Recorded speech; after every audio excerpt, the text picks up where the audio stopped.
अस्सलामु अलैकुम। सब्र दिल हिलाने वाली मुसीबतों को आसान बना देता है।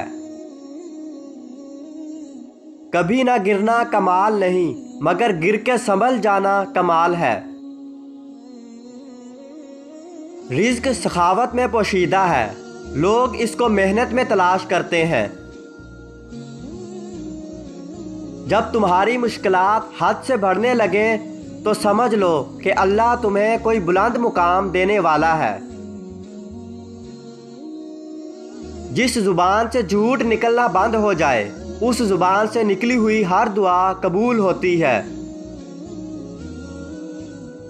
इखलाक वो चीज़ है जिसकी कीमत कुछ नहीं देनी पड़ती, हाँ मगर इससे हर इंसान खरीदा जा सकता है।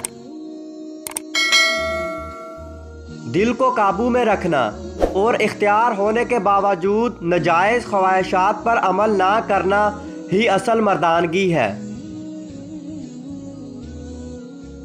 जिसे तकदीर पर यकीन होता है वो अपने ऊपर नाज़िल होने वाली मुसीबतों से नहीं घबराता।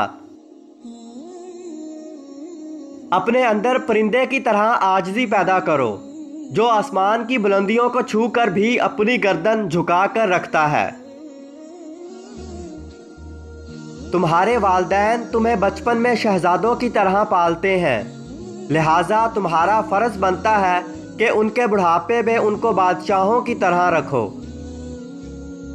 दोस्तों, अगर वीडियो अच्छी लगी तो इस वीडियो को लाइक कीजिए और चैनल को सब्सक्राइब कीजिए और बेल आइकन दबाकर ऑल नोटिफिकेशन ऑन कर लीजिए।